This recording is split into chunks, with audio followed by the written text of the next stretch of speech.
FullDVD.com. Yeah. So spiritual records like that. I remember on the internet you was kicking rhymes that was like that. People was mistaking you for like a gospel rapper now or something like that. Like, you want to talk about that? Like, yeah, well, when I first came out, I called my first album Split Personality. A lot of people ain't understand what I was trying to get across. But what I was meaning by that was that I got a split personality, and at different times I feel different ways. So whatever I'm going through in life, that's the type of music I'm going to do. I'm not just going to do records like I'm a hustler. I'm going to do records like it don't get no better. I'm going to do records like Hotel.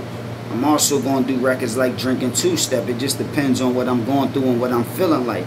But I definitely got a huge relationship with the Lord. And when I got locked up for the murder and the 2 attempted murders, they was trying to give me life. I read the Bible from cover to cover almost twice and developed my relationship with the Lord a little bit more. Then when I came home from that, I got in a nearly fatal accident. Was in a coma for like 9-10 days. Had amnesia. Took me about 4 or 5 months to get my memory back. I forgot even the hit records like I'm a Hustler and Hotel that I performed all the time. So the doctors were saying I wasn't even going to be able to rap again. My brain was never going to be able to recover fully or well enough for me to be able to perform again. But I'm back and I'm doing my thing. I'm still writing bars that's crazier than every nigga out. So being to the fact that I'm in that position, I definitely got a strong relationship with the Lord, and that's why I feel obligated to do. You got second and third chances and shit like that. Yeah, that's why I feel obligated to do records like that, to let people know that might not be going through exactly what I went through, but everybody got problems, everybody dealing with trials and tribulations, so they don't really got nobody to rely on, and sometimes they don't know what direction to go down. So, you know, that get them inspiration so they can know who to rely on to get them through, you know what I'm saying, hard times. When you first got your wit about you and your memory came back, what's the first rhyme you wrote that we might know? Damn, I'm not even really I'm not sure what actual rap I wrote, but I know I was working on the Bars album. Okay. I had started working on it before I got in the accident. But you know, records like Drinking Two-Step, records like Innocent Man, you know, records like it was Me, Myself, and I, records like that I did on the Bars album was after I recovered and got my memory back. But the Meek situation. But I wanted to ask you, like, I remember footage with you going to check him and rhyming with him. You know what I'm saying? Yeah. You was your bars was better that day. I ain't gonna front. I keep 100. Doggie Diamond said it. Yeah, shit was dope, but he was still on house arrest. Yeah. And there was a lot of love. Yeah. What does this game do to niggas where you see niggas start changing a little bit, and it seemed like the same love that y'all had with the 4 chicken wings and rice, it ain't the same no more. You know what I'm saying? What this game be doing to niggas? You know, me being a street nigga, I used to get aggravated when I used to see, you know what I'm saying, relationships not necessarily stay the same, you know what I mean, when people get successful. But I've been going through that for so many years, I don't really let it affect me, you know what I'm saying. I just show the same love. You know, if a nigga bounce back and want to continue to show the same love that he used to show, it's cool. If not, it's still cool. I wish everybody the best, man. Niggas got, you know, squads, family to feed, and they got to feed themselves. So whatever they got to do to get money, you know, I don't necessarily know why niggas act like how they act, because I don't get a chance to talk to niggas and I'm not a nigga's head. But, you know, at the end of the day, I just continue to show love. I wish niggas the best, and it is what it is. And I wanted to ask you about Philly. But long as niggas like you see, you know what I'm saying, where it came from, see the work that I put in and the shit that I did, you know what I'm saying, the niggas know the type of dude that I am. Listen, y'all can check the footage for yourself. Yeah. The shit you kicked, I was like, nah. That's when Meek was still coming into his own, but your shit was already polished at the time. But you know what I'm saying? Meek doing it big right now. Shout out to Meek. He's doing a lot for the city. Yeah. You know what I'm saying? And I definitely wish Meek the best. That's why I was doing shit like that while he was still grinding. Yeah. You know what I mean? Hopefully that, I mean, you know, thinking that hopefully he could get in a situation like he in right now. So being to the fact that he in one, not saying that I helped him or I put in, I mean, not saying I put in all the work to get him there. Though. You showed him love. I tried to just show him as much love as possible on my side that to help him get to the level that he at. And now that he at that level, I'm happy, you know what I'm saying? I see a lot, because I fuck with a lot of, I say it on Twitter, I say that my favorite rappers, bars, are from Philly. Cause I just think y'all are hungrier for some reason. Shit, niggas be fucking playing out here and shit. I don't know. And you know, niggas down south be like goofy and shit with it. So it's like a blend. It's like we up top, like we are, but we more down south. So it's like a blend. But y'all the first niggas that'll rap for like 80 bars on YouTube. You know what I'm saying? On the fucking camera phone. You know what I'm saying? Philly, I see PSP. Okay. Philly support Philly. That's the slogan out there, whatever. Okay. Does that really exist? Not on all levels, you know what I'm saying, but that's any way you go. Yeah. But I feel as though Philly need to start supporting Philly more.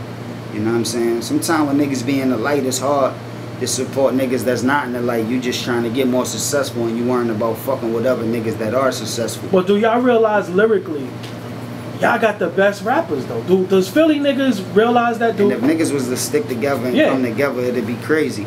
You know what I'm saying? But you know, I don't know why niggas be in that bag. You know what I'm saying? It's like the city of brotherly love, but brotherly niggas hate. Niggas be going through a lot in that city. You know what I'm saying? So it's like at the end of the day, I'm just trying to be one of the niggas to bring a lot of niggas together. You know what I'm saying? That's why I be reaching out to niggas all the time to put songs together, to get records done. When niggas reach out to me and ask me to jump on records, I'm always willing to do it just to show some type of unity, not just the niggas in my city, but to niggas outside the city. Let me ask you something.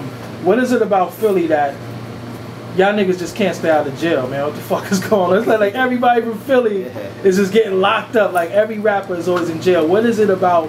What the fuck is going on out there? Is it niggas is fucked up? You know what I'm saying? Or like what's going on? Because it seemed like, well, that's a huge part of it. Niggas is fucked up, so niggas is grinding heavy to try to get unfucked up. You know what I'm saying? But when you grinding heavy and it's a lot of fucked up niggas in a small area, that causes a lot of problems, a lot of fights, a lot of violence, a lot of shootouts. You know what I'm saying? So that's why a lot of niggas in Philly be locked up from the work they putting in and the niggas that they affiliated with. You know what I'm saying? You had little public disputes with a lot of rappers. Most of the time, it was just you. Somebody asked you something, you state your opinion, then somebody get mad at you behind what you said. What's the pros and cons of being opinionated? Or just answering a question without being politically correct? Well, I look at it like this: there's billions of motherfuckers in the world, so no matter how you answer a question, it's always gonna be somebody out there that's, you know, gonna feel some type of way or not like your answer. But you know, if you're a real nigga and you're not lying, you're not making up your answers or got another motherfucker telling you how to answer, then that's just how you feel, and you just, you know what I'm saying, stick to how you feel, and that's what gonna make you a real nigga, and real motherfuckers gonna respect it. You know what I'm saying? That's how motherfuckers can have a fan base for a short period of time, but they not loyal fans because they don't really respect the person. They just, you know, going with the wave right now because they got a hot song. But in the minute they move on to the next motherfucker. But then there's other motherfuckers like certain rock bands and, you know, certain touring for 60 years and shit. Yeah, and they still got diehard fans because they love them. They love their brand, not just their music alone. So that come from being a real nigga, not to cut you off. Yeah. So a lot of times Cassidy, when we think Cassidy, we automatically affiliate you with Full Surface, Swizz Beatz, the situation. I don't think the fans know why y'all don't work together, man. Well, as far as that Full Surface shit, me and Swizz, we started it together. I was the first artist on that shit.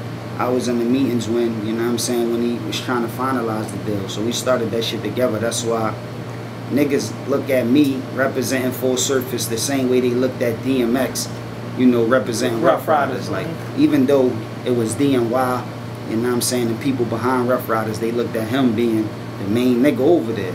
You know what I'm saying? So that's how it was with me and Full Surface. But you know, I grew up as a man and I got frustrated with a lot of things that was going on in the business. And being to the fact that I was signed a Swizz production company, you know what I'm saying, I was blaming him for the things that wasn't going right. I mean, everything wasn't his fault, you know what I'm saying? There's other motherfuckers that's behind causing the problems that I was going through. But I just felt as though I blamed it on him. And then I was going through a lot of ups and downs in my personal life, you know what I'm saying? So that's why we, you know what I'm saying, stopped working together for a period of time. But, you know, I still communicate with Swizz. We still fuck with each other, you know what I mean, to a certain extent. Not like how we used to, rocking out every day, but, you know what I'm saying, we still communicate. And, you know what I'm saying, you know, who knows? We might get some more music done in the future, but if not, we did enough already. Yeah. Why wasn't Cassidy a Rough Rider? Well, I actually was. I had my first deal with Rough Riders. I signed up with them when I was 17. You know what I'm saying? And I was in the group, Larceny, me, Ock, and Shiz. So I did start off as a Rough Rider. We was putting together a lot of songs, and that's how I developed my relationship with Swizz. But he said he fuck with me heavy. He want me as a solo artist. He about to start his own company, and he want me over there with him. And that's how the whole shit went down with Full Service. So when you was I think you got super duper hot after the Freeway battle. I'm pretty sure they was called. Yeah. You could have probably went anywhere at the time. Yeah. What was some of the labels that was like, I could be over here, I could be over here? I'm pretty sure Rockefeller probably wanted you at the time. Yeah, I mean, I always had a lot of labels, you know, thirsty for me. You know what I'm saying? But because I was with Rough Riders from the beginning, you know, when I first started coming out in New York, I was coming out here for that reason. So, you know what I'm saying? I felt as though it would be more appropriate for me to fuck with a nigga like Swizz. You know what I'm saying? Because I was already over there with them niggas, and it'll still be family, it'll still be a connection, it'll just be a different way to bring money in. Yeah. So I felt as though that was the best situation. But even right now, like, you know, even though my last project was on my production company through E1, we got a lot of situations on the table right now. You know, me, Rose, my team, we just trying to figure out the best situation so that I can move forward. Because I know the game and I know how the shit goes, so we just looking for the right situation and the best situation for what we trying to do.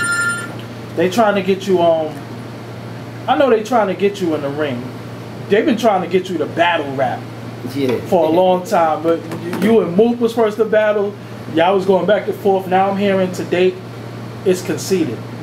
Forbes DVD live every Wednesday, 7 p.m. to 9 p.m. on DTFradio.com.